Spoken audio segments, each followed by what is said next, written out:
Headlines in the news are reporting that the level of mental health among Americans is declining, and that it's a long-term consequence of the COVID-19 pandemic.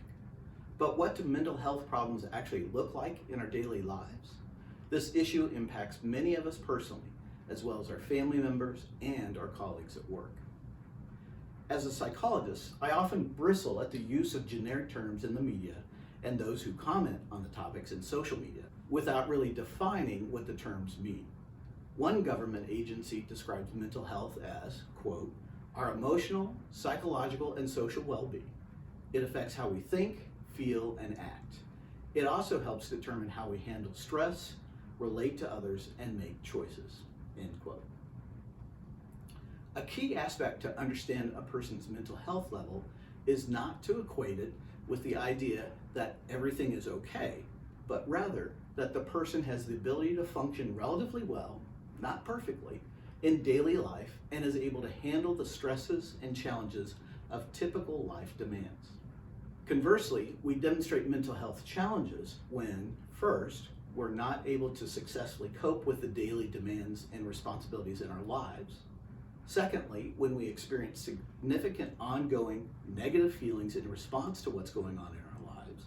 And finally, when we turn to ineffective and self-defeating strategies to try to cope with the stress and demands in our lives.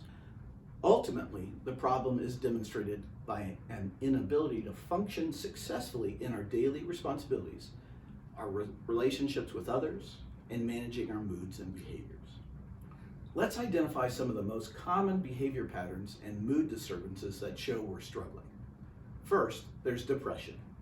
When we feel overwhelmed and have little sense of hope that circumstances will get better, the result is often some level of depression. This can include discouragement, apathy, and a desire to give up. Depression expresses itself in different ways, both in different individuals and across time. Behaviors frequently associated with depression are a sense of sadness, feeling blue, not experiencing pleasure when you normally would, sleeping more, not being able to sleep, crying, feeling overwhelmed, social withdrawal, and passivity. Second, there's anxiety. At the heart of anxiety is some sense of fear that something bad is going to happen. As I've described in another video, anxiety is always about the future, what is going to happen. The experience of anxiety ranges in intensity from a mild concern, to being nervous, to intense fear and possibly panic, and finally to the level that one becomes paralyzed or incapacitated in living functionally in daily life. For example, being so terrified you can't leave your house or interact with others.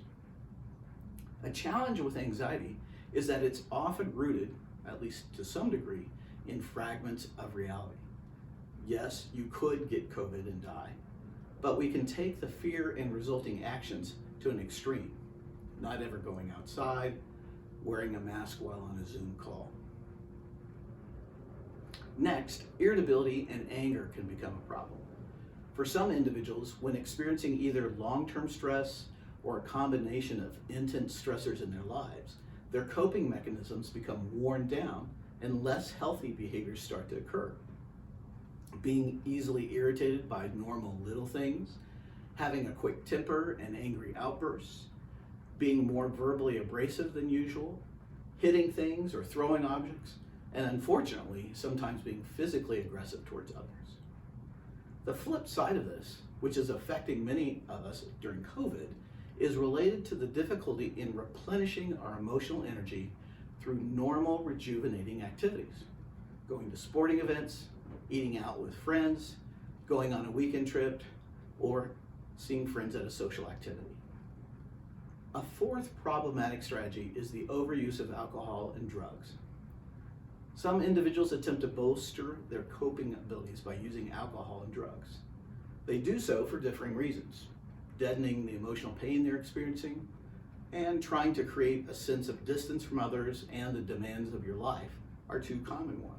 Like any coping mechanism, alcohol use and painkillers may often start out as an innocent way to manage the stress of everyday life. but they can subtly grow into a more intense dependency that creates secondary problems. Not being able to get up and think clearly the next morning, or using the drug just to get through the day. Finally, other forms of flight into fantasy and withdrawal from responsibility may also be tried. Traditional individual video games, online interactive gaming, binging on movies and television series, continual watching of sports and their derivatives, like talk shows or fantasy leagues, are common examples. In fact, almost any healthy way of rejuvenation can become unhealthy when the frequency and duration of the activity becomes so great that it interferes with normal daily life functioning. Not interacting with family members, staying up late and losing sleep, not doing the laundry, grocery shopping, or cleaning the kitchen. I would predict that all of us experience some level of challenge in at least one of the areas described. While we aren't going to be able to address all of the possible actions that we can take, let's outline some global steps to start. First, do a self-assessment. As always, it's best to start with yourself, even though it is easier to identify problem behaviors in others. Which of the behavioral and emotional responses do you tend to use or express when you're struggling to cope with the stress in your life? Which are occurring more than you would like? And when are they most likely to occur? Second, consider those around you. Approach this process from a perspective of seeking to understand rather than blame or condemn. When someone, like a family member, friend, or colleague, is displaying behaviors which aren't healthy for them and for those around them, realize that these are signs of stress in their lives. They are experiencing these moods or using the behaviors to cope with the stress in the best way they know how to currently. Third, identify and connect with resources to help. Again, start with yourself. Find resources, like online ones from reputable organizations are best, to help you better understand what you are experiencing and ways to better manage your stress than the unhealthy ways you may use. We can get through this difficult season, but doing so taxes our personal resources.